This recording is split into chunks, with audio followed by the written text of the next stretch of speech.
influencing popular culture, politics, and everything in between. The local station takes you ringside as we discuss the crazy world that is professional wrestling. This is Going Ringside with the local station. Hello there. Thank you for joining us on this latest episode of Going Ringside. I am your host, Scott Johnson. So glad you could be with us because you are literally going to see a star in the making right here. Dani Sekelsky just won LFG. Now she moves on. NXT is next, and who knows what is after that. We were so excited to talk to the LFG winner who just has that natural talent, that natural it factor to go to the next level, and that is literally what is happening right now. She just sat down with my producer here at Going Ringside, Rory Thompson, for this good interview, and then a little later on, Desiree Josen, friend of the show with the Chutes and Ladders podcast, will be here to talk about what is next for Dani Sekelsky. But for now, let's get to it. Here's Dani Sekelsky, the latest winner of WWE's LFG. All right. So, Dani, thank you for joining us on Going Ringside.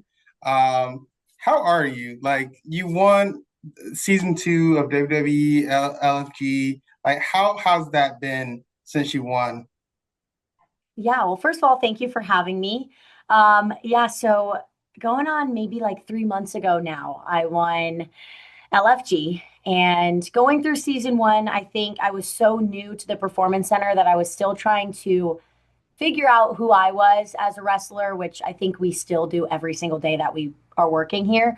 But I wasn't quite comfortable in my own skin yet. And when I got into season 2 and Undertaker put me on his team, I just feel like I was able to explore multiple sides of me and just kind of dive into whatever he wanted me to tackle. And going off on top season 2, it was kind of just like, man, I had gone through a journey I never expected. I tried different characters, different personas, and I put my all into it. So it felt like that cherry on top. I don't want to say that winning was like the only thing I wanted, but obviously going into that competition, that was the goal. And to be able to do it with Undertaker as my mentor and just, like I said, come out on top with Shiloh, my teammate, was the best experience I could have possibly imagined. Okay, so and I know we just talked about your win, but let's kind of bring it back to your beginning. Coming from cheerleading NFL to now pro wrestling, how was that transition? Like going from your Sundays, you're in front of 60,000 fans in Tennessee. Now you're in front of thousands of fans in WWE. What was that transition from going from cheer, especially like you did in college, you did at Penn State. So what changed from, cheer to now?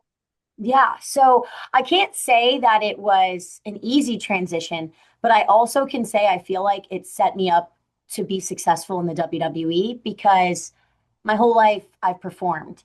I've smiled, everyone asks about my red lipstick and why I still wear it. And it's because it's that final touch to me before I step out in front of a crowd that makes me feel like a performer. And I've had it on since I was, my goodness, probably 5 years old.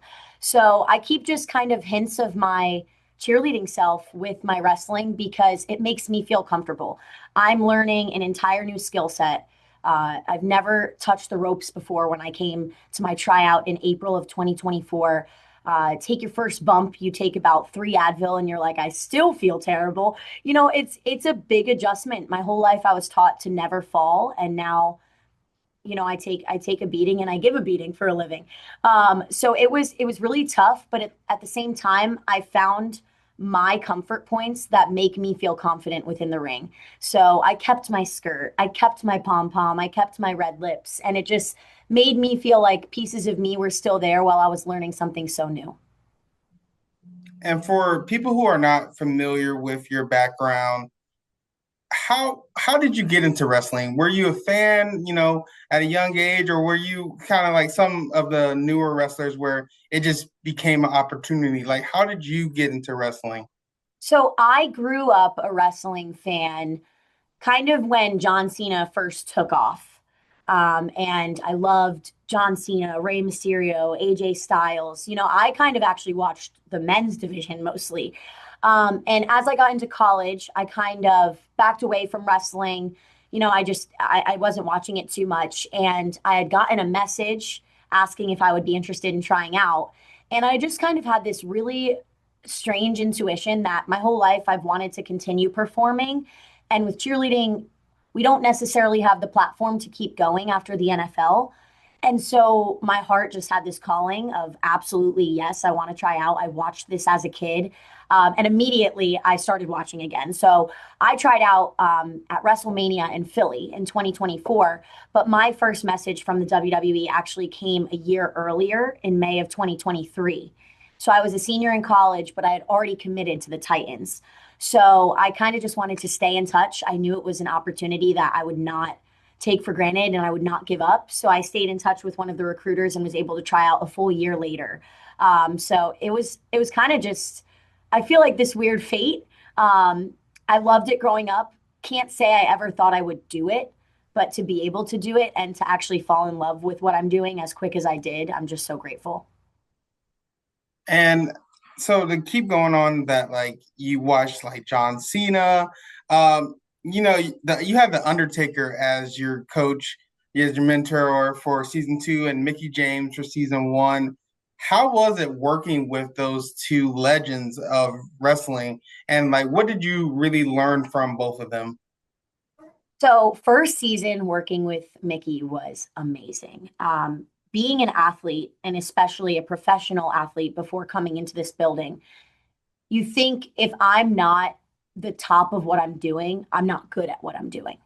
And learning from Mickey that she was in developmental for 6+ years before getting that first TV debut and hearing kind of just how women's wrestling was structured then of, you're about to walk out and she would tell us, hey, 2 minutes has been cut. You have like 2 minutes when you get out there, and the way that she talked about how she seized every opportunity kind of set me on that path to not take any opportunity for granted when it came to LFG. And I think that really successfully set me up for season 2. And as they kind of showed in the show, I really wanted Undertaker season 2.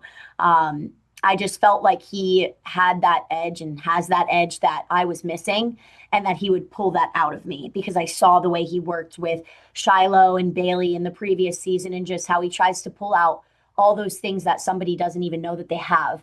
And really, I think what I learned from Undertaker is that it's about the moments. You know, coming from an athletic background, it's like, what can I throw in this ring? What move can I do? How can I look cool? And for him, being, gosh, probably 6'7", I don't know his actual height, but he's huge. He always told me, I didn't have those crazy moves in my set. It was more so, how can I create a moment that the audience will always remember? And that really stuck with me because now I really just try to connect with the people and try to create those relationships with the audience so that they can feel for me and I can create that story for them. And speaking of moments, you're now signed to NXT. That's a big deal. Like, congratulations on that.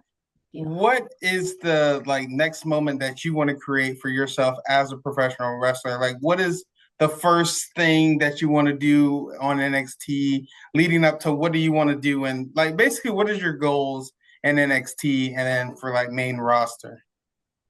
I would say the obvious goal is a WrestleMania moment when you're a wrestler. And it's a lie to say that you don't dream of that, because if you didn't dream of it, you wouldn't be here. But for me right now, as soon as LFG ended, I finally took care of my body. I was suffering several injuries throughout both seasons, some of which they shared, some of which they didn't. And I wasn't taking the right steps with my nutrition and my fitness. And our team here at WWE has been amazing. I have just become so much stronger since the finale. And that was really what I wanted immediately after the show ended, just to get stronger, be safer with my body, and just take care of myself so that any opportunity that was presented, I could take it. And so that was the immediate goal. I would say now in the place that I'm in, obviously I am eager for my TV debut. I have a few people, obviously, any woman I'd love to work with on our roster, but a few obviously that I'm very passionate about working with and would love the opportunity to. But for me, it's really just creating that moment of my TV debut and making it unforgettable. That's my goal right now because it's going to be such a big opportunity for me. And I'm putting a lot of pressure on myself, but I think anybody would in this situation. So I'm very excited for my debut. Long term, obviously, I'm going for that NXT Women's Championship. So that's the goal. I mean, if I'm going to be in NXT, I want to make a name for myself in NXT. So I'm really excited for what's ahead. And then you kind of spoke a little bit about it. You said there are some women that you want to work with. Who are those women? Who are those women that you want to work with? And then who are those women that you want to face? Honestly, the first woman that came to mind for me on who I wanted to face was Kalani Jordan. And we have similar backgrounds. So I think that's something that made me really excited at the possibility of working with her. But also, I just feel like watching her growth on NXT and just the time that she's been there, the short time that she's been there, she's so dynamic and she fits any role, any obstacle they throw at her, she takes it and she takes it with stride. So I would love, love, love to work with her. I think she's an awesome leader in our locker room. And speaking of locker room leaders, I think another person that I would love the chance to work with is Lash Legend. I just love testing my strength and my ability and my confidence with somebody in the ring who has so much more experience and size on me, but can also help me grow as a performer in that moment. So I would love to work with her as well. And we have, limited time left. But what is a few things that you want people to know about you going into your NXT debut? Like a lot of fans don't have cable, so some may not even be, familiar with your story. What do you want people to know about you before you go out there and make your moment? I think what I would want people to know about me is that, as cliche as it sounds, none of this has come easy for me.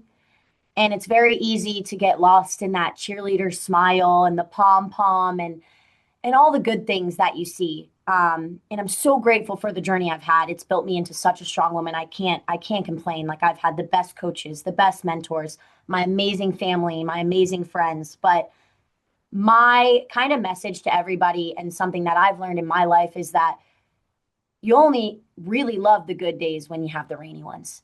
And I've had a lot that I've gone through, injuries, just personal life issues in the past year. But I have taken every single day when I've walked into this performance center and I've thrown everything else out the window and walked in to be here and to be a performer and to become the best WWE wrestler that I can possibly be.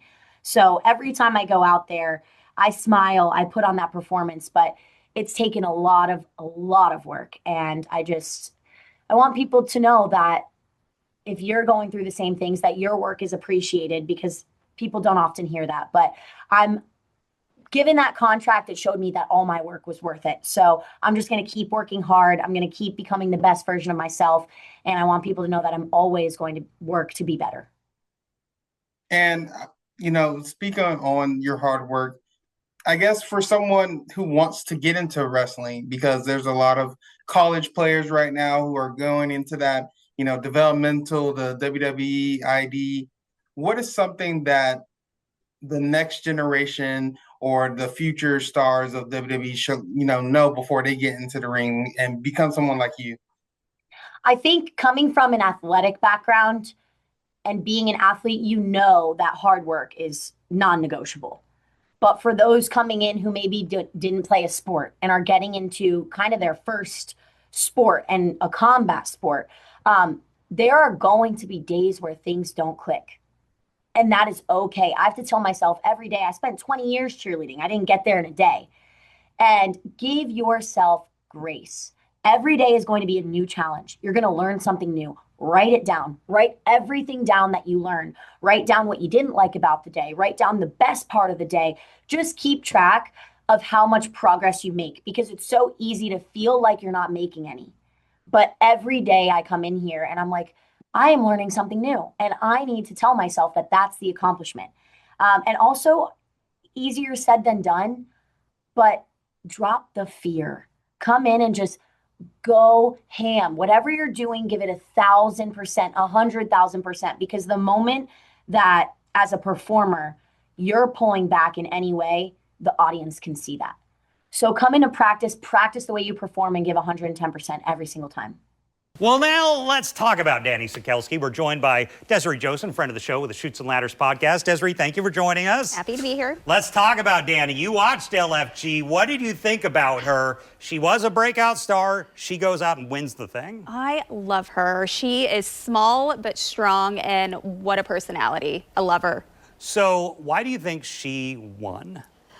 Well, you know what? She worked her butt off on season 1, didn't win. Won season 2. She's hungry for the win. She's competitive. She is a former cheerleader for the Tennessee Titans. So she's very competitive. She's used to being in front of a crowd. She's used to just kind of this world. She's a natural. Yeah. Yeah. So she goes into NXT. You're dealing with just such a strong women's division in NXT. What do you think it will take for her? I mean, how do you see that going for her? You know what? What I love about her, I've actually seen her during the NXT Coconut house shows. Okay. And you can't not keep your eyes off of her. She's beautiful, she's spunky, she's strong. She knows how to work a crowd. She's different. There's something about her that she's just so likable. So NXT, you've got Lola Vice, you've got not Mariah May, I didn't mean to say that, Blake Monroe. Sorry, slip of the tongue there.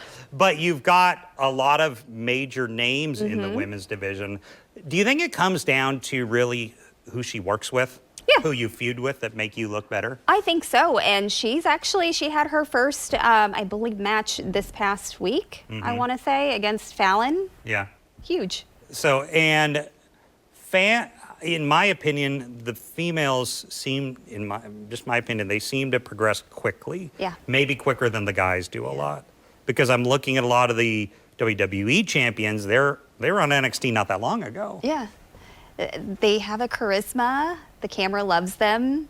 And, with the new female fans, we can't help but love them. What do you think about her on the mic? She's actually kind of dirty on the mic. If you watched her on LFG, she would hit below the belt. She would? Yeah. Which is not a bad thing in WWE. She's an underdog, and she was ready to fight for her spot, and she earned it. And we've talked about this on other shows, NXT to WWE main roster. How do you think that works? I'm of the opinion it's not if you're the best or not. It's when Triple H, Shawn, Heyman, who knows, are sitting in a back room and saying, okay, we need this person to be here. We need this storyline told here. Kind of like with Lash Legend recently. Nia Jax now has a running. What makes sense storyline-wise. It's just a matter of them being over with the fans and what makes sense storylines. Like, who are they going to work best with? Do you have anyone that you think she would work well with? You know what? I like her size and stature, so I would like to see her go against someone like Roxanne Perez, maybe Alexa. Oh, Roxanne Perez, because they're, about the same size. Yep. And Roxanne works as well as anyone. And they're both gritty, so. It'll be interesting to see. Well, Desiree Joseph, where can people find Chutes and Ladders podcast? On YouTube, Instagram, and Spotify. Desiree, thanks for joining us. Thank you. Thank you for joining us on this episode of Going Ringside. We'll see you back here next time. This has been Going Ringside with the local station, brought to you every Wednesday on your favorite podcast player, on News4JAX Plus, as well as the News4JAX YouTube channel.